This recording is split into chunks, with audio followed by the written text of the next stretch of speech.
I control movement. I out of the room for emergency CPR and call out Livvie at the old. I was diagnosed with cerebral palsy. When Livvie was born, we entered into a world that we had not stepped into before. That was the world of the disabled. We learned, and still are learning, the heavenly things. What's more important, to be patient and gracious, or to be fast and accurate? We're still learning these things. I was there the night that Livvie was born, and I'm so glad that I got to witness God's grace as she muscled her way into this world. And of course, kudos to Mom as well for making it through, because the world would not be the place that it is without two of the strongest women that I know.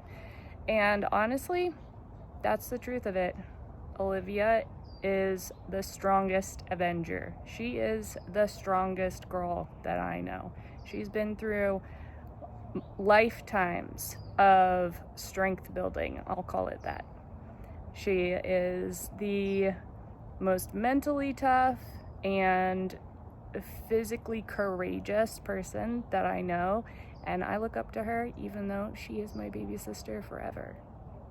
Cerebral palsy is a very intense thing for a person to have, and I've seen it as one of the greatest influences in my life. Definitely living so close to somebody who has such a disability and seeing all the things that they may be unable to do as opposed to things that I, as someone with fine motor skills, am able to do, has really inspired me to go out and make the most of all of my skills and abilities. And so I would like to say that that is one of the biggest things that I think about having a sister with cerebral palsy, is that the influence and everyday fight that it is to wake up every morning and get things done as you do is an influence. Having a sister with CP is just like having a sister. Any kind of sibling comes with different complications and personality and the unique quirks that they add to the mixture of a family. And I think we were all kind of used to our family changing and growing so much that when Olivia was born, it just added a different flavor. And so it was never a pro or a con thing. She just kind of fell into the movement of our family dynamic. From birth to 8 years old, I was fed by the participated in never perform that to improve my movement. I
was the biggest thing that I learned growing up with a sibling that had special needs. The biggest thing I learned is that joy is not dictated by circumstance, and that first things first is you're always a child of God, and that people put their identities in a lot of different things, but the first thing that you should put your identity in is being a child of God. And also that, again, joy is not dictated by circumstance, because growing up with a sibling with special needs meant that for all of us siblings who didn't, just gave us an opportunity to get really creative on how to include our sibling in games or activities. So that's another huge lesson. Just nothing's going to stop you from experiencing life just as fully as everyone else, regardless of circumstance. Joy is not dictated by circumstance. Another thing that I would share about Olivia is the trait of praising God in song and in action that isn't bashful.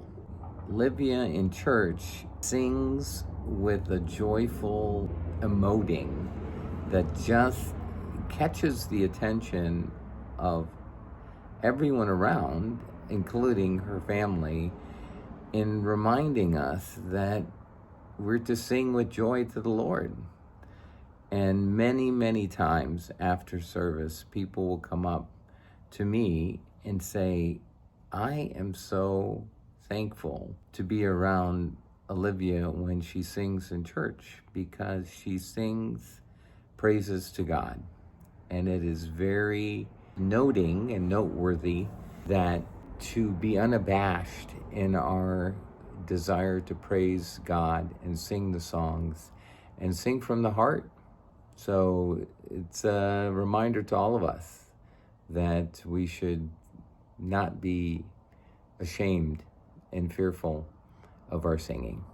Growing up, I think that since she basically hit all of her milestones as any kid would, but just a little bit slower, it wasn't too different. It was more hands-on, I would say, growing up with Olivia, and it introduced different ways of learning and different ways of having empathy with someone that I don't think we would have experienced, or I would have experienced outside of that. It honestly gave me an outlet as a 10 or 11-year-old to basically like treat Olivia like a baby doll. She was like so small and like needed special care, and I have a very nurturing personality, and so that was always kind of fun for me. I went with mom to all of her doctor's appointments and a lot of her therapy appointments because I was very curious about the best ways to be able to take care of her and all the different needs that she has and had, and the best ways to help her grow into the like kid and person that she is now. Olivia always just wanted to play. Like, she was a little bit slower, but is no different than having like a baby or a sibling in the house and just helping them grow up and become a part of the dynamic. I remember when Olivia like officially started walking. We were in Wichita by that point. I'm just bad with years and ages, so I don't know how old she would have been, but we were all in the loft in Wichita, and she was like walking back and forth consistently between mom and dad. At least that's my memory of when she started walking. I don't know if anyone else has a different memory. That was very exciting. I think one of the main reasons why it felt like having a sibling with CP was different was other people's reactions to her. Because our family was just, that's our sister Olivia, but strangers would stare, especially kids stare. And so that made it kind of more of a difference. One time we were at a park and like there were some kids that were genuinely being mean. And I don't love to fight, but I was ready. I was so ready. And so it's not fun, but kind of like that righteous protection that you get over someone that you care about in a situation where they are actually being unfairly treated. From the time Livvie was born, we had therapists, speech, OT, PT, some education therapists always coming in the home, or always driving to go somewhere. And at about when she turned 6, 7, 8 years old, we just said, no more of this. Life is too short. Yes, we need to move. So we put Livvie in ballet. She had seen her older sisters in ballet, and she wanted to do ballet. And that was a real big shift in our world, because we still got the movement out of the ballet, but not having to go to some therapist where you always felt like you had a condition and you were always like ill almost. And so when we switched over to ballet and just living life as your therapy, that was a great lesson for all of us. She's still doing ballet. Keep moving, everybody. I think physical therapy was really important. I think a good mix of both, just like what we did, was probably ideal. Like everything from, what was it, the equestrian therapy, horse therapy, and it's like standard physical therapy, speech therapy. So I have a lot more respect for those people that are like in the trenches helping people actually like find a path toward doing what they're currently incapable of, versus doctors just speculating and saying that, oh, they probably can't do that, they won't be able to do that. So yeah, I think a lot of those professionals were a huge part of Olivia's development. But our family was homeschooled. We were always there, and we were so hands-on that I think that probably played a massive part in her progression toward like more independence and like freedom of movement and just freedom in general. Being a little stinker, I probably, well, me and Bowen are probably tied, but I might have picked on you in a learning way, probably the most out of all of your siblings, which I feel awful for some parts, but other parts it's just sibling banter. And I think you probably understand to a level, hopefully. But it was great growing up with you, and it still is. I mean, I see you all the time. Definitely playing in like the mats as a kid in Wichita, like the figure 8, when we'd all get in there and we would all just crawl in that circle. That was fun. Playing with the little people, just hearing your perspective. You were always just so happy to like hang out and be around when we were like doing games and stuff like that, and that was really sweet. Well, she was easy in some ways because she wouldn't get into as much stuff. Wouldn't be tearing through cupboards and dumping out trash cans and that sort of thing. I remember her lazy eyes and how wild they were and how cute it was, but also like a little sad and a little concerning all at the same time. But we all just loved her so much that it was like, we were never laughing at her. It was more just like if you don't laugh, you cry kind of situation. And I think choosing to find joy and humor, even in a trialsome or difficult situation like that, is something our family's good at doing, is working through things through humor, not taking it so seriously. I don't want to be like a gamer or anything, but definitely playing Minecraft with Olivia has definitely been some of the best times I've had with her. And we've just had fun building castles and redstone. I just always thought that was really fun. Maybe sometimes feeding her. We definitely have had some pretty insane conversations while feeding. Well, not to say I have the unofficial but slightly official record for G-tube feeding you. We timed it. I think that one time I fed you in under, I think it was under 2 minutes, a full meal, or 2 or 4 minutes.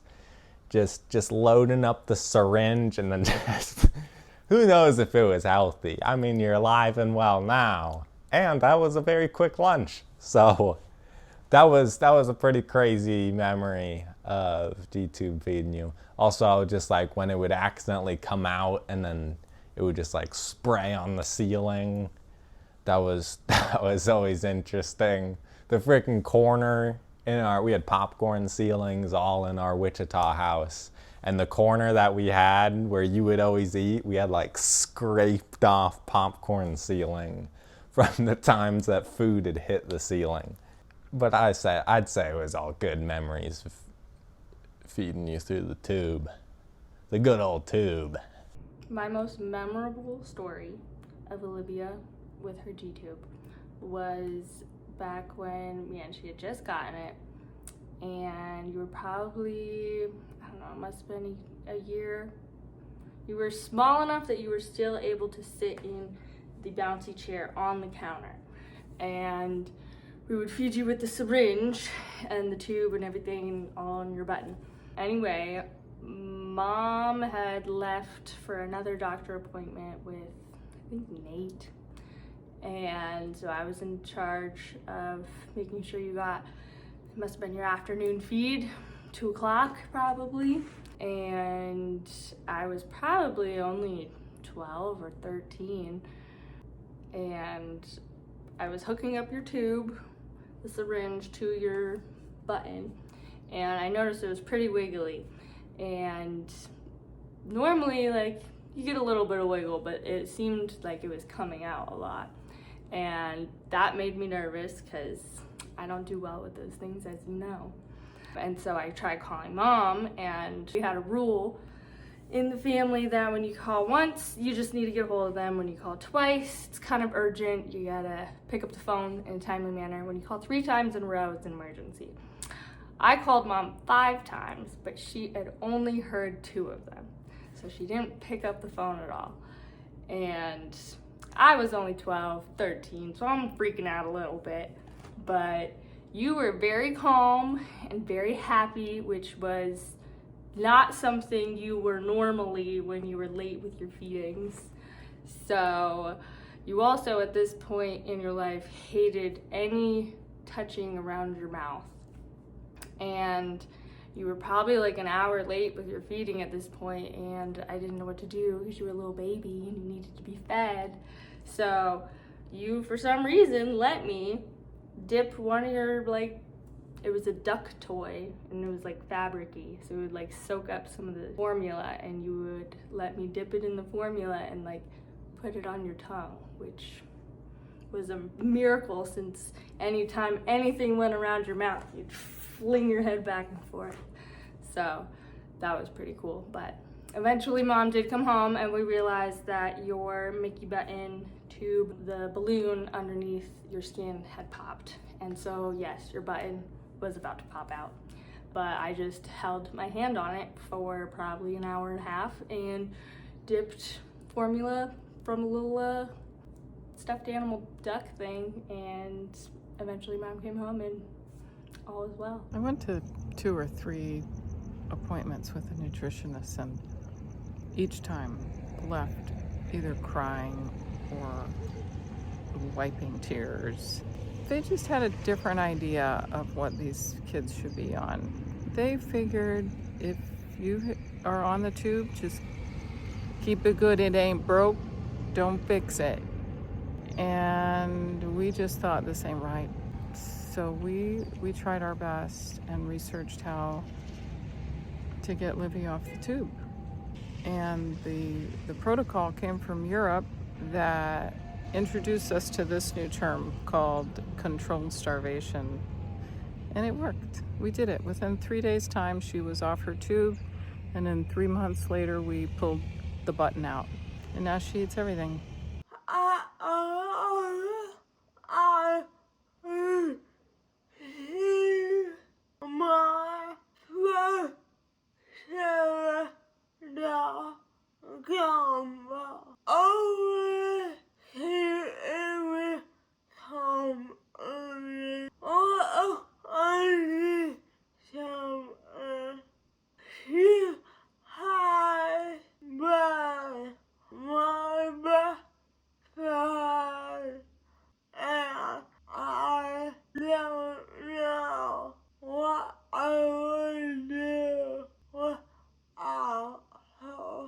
Gumbo's Olivia's service dog, and she is definitely an emotional support animal. And I think that as much as Gumbo helped our entire family, definitely helped myself out as well. She's a great companion and the world's best dog. And when her time comes, I'm going to be an emotional wreck. Well, let's see, we'd call her Gumser. First pet we've ever had. Gumbo's a great, incredibly smart animal. She's helped you a lot, and she's just always calm, and she's always locked in. I mean, you can still put the service dog vest on her, and she just turns into the Stone Man, just a frozen statue of muscle. I mean, she really goes in the work mode. But I think that Gumbo's been a positive for sure. She's just an incredible animal who's trained well. Oh, Gumbo's great. I mean, that was fun having like an extra caretaker for Livvie, because we'd never been a dog family. We'd always had outdoor cats and fish. Gumbo, awesome dog, super well trained, friendly, and so yeah, I mean, all the help you can get, and yeah, Gumbo's been a great addition to the family. I always thought Gumbo was just super strong because at her camp, she would beat all the other dogs at fetch and tug of war in all the games that they played. And I just thought that was, man, Gumbo's super awesome. He is from and hard now to be tight over time. It's hard for bones to not develop correctly. Causing me to develop a qualification that at the senior or I had a huge surgery on both of my legs to correct both alignments and give me more freedom to move. The recovery process was challenging, and there were times where I felt like I couldn't do it. And I don't think I could have done it without my support team. I mean, with any huge surgery like that, the recovery process is a cow to deal with. And I mean, it was of course tough, definitely for like the first 6 months at least after your surgery. In like the short run, yeah, it was very difficult, but in the long run, I 100% think that it was a positive scenario, like a positive ending of when you got the surgery. I mean, it's, I think, probably the craziest surgery anyone in our family's ever gotten, having a doctor just break your legs. I mean, usually that's for like the mafia to do, right? But you know, we paid a guy to break your legs, so they could have done it for free, by the way. You know, it's hired the mafia. But yeah, no, I think it was an overall positive. Okay, we got it done, and like it fixed your arch and your gait a lot. Olivia has spent some time in the hospital. She definitely knows all the ins and outs of the hospital. If she wanted to steal anything or heist anything from any hospital, she probably would know the route and be the best getaway driver. But I know that has had a very heavy impact on Olivia especially. That's a lot of time, I know and understand. There's a long periods of time where I wasn't able to hang out with Olivia or talk to her because she was getting busy in therapy or getting surgery or recovering from surgery, which has a large impact on anybody. And so, again, the influence that I've gotten from Olivia just pushing through all of these trials is something that, not a lot of people have. And I credit a lot of, what I'm doing today to the experience that I've had with Olivia. Nobody wants their family members to be getting operated on 24/7. So yeah, no, definitely not a pleasant experience. But, everybody has experiences in life that make them who they are.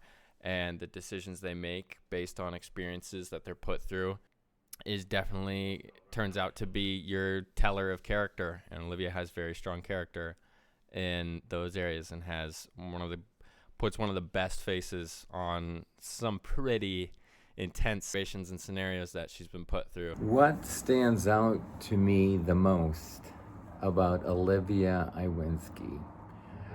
Well, first of all, everyone naturally sees that Olivia has this great smile and ability to just quickly, with a laugh and a smile, generate a good feeling in a room. Her goal many times is not through words, but through a simple smile to make everybody feel better. One of the things that Livvie loves to do is that instead of getting frustrated or mad at something, she tends to just laugh and think of something funny to make an unpleasant situation actually turn into something that is more tolerable.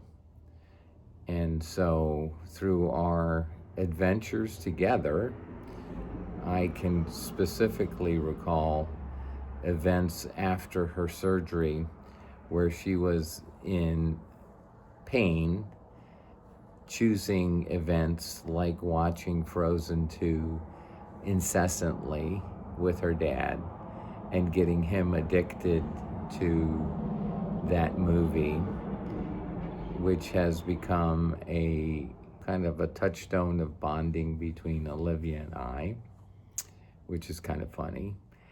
And also, I can, specifically recall her just going out, and whether it was in her ballet, whether it was in her theater group, just not being flustered by the moment, but just handling what most would see as more stressful situations and just handling them with grace.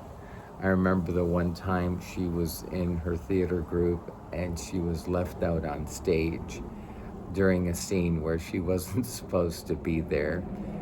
And she just sat there and enjoyed the moment, got to watch the scene with the rest of the audience, and and the show went on. And that's kind of the theme of Olivia's pursuit in life, is the show must go on. She's such a joy. It's a good day when I can get her to belly laugh. You should know that people with cerebral palsy are vastly different than other mental disabilities or physical disabilities. And it doesn't take long to start to learn the difference, because people talk down to cerebral palsy folk like they are Down syndrome because they're so uneducated. And that's not how you talk to someone who's fully cognitively aware of their surroundings with a full sense of humor and everything else. I think take some time to understand, the same way we understand some basic cultural differences between all the people on Earth, different walks of life. It's I think these disabilities are probably vastly overlooked because it's like inconvenient for a lot of people and uncomfortable. But the more you know about it, the more comfortable you can be. Because the only reason you're uncomfortable is because you don't know anything about it. People with cerebral palsy are like way more patient than you. And so if you take a tiny bit of time to be with them, you'll reap massive rewards in return, because these people have had to take their time learning everything they do, and their level of persistence and work ethic is on a whole nother level that able-bodied people will never understand, like even close, I don't think. My sister Olivia has always been one of the most determined and unstoppable forces that I know. She has been given a very unique set of cards in this life and has never let that stop her from meeting the expectations that doctors have had for her, for meeting the expectations that our family has had for what she would be able to do physically and mentally, and exceeding all of those. She's got spunk, and a lot of it. And I'm very proud of her, and I'm glad that her story gets to go out, meet the world. I think that there's a lot to be learned about empathy and love for oneself by sharing her journey. And so I'm glad that you're all here to watch and witness my baby sister be cute and funny on the internet.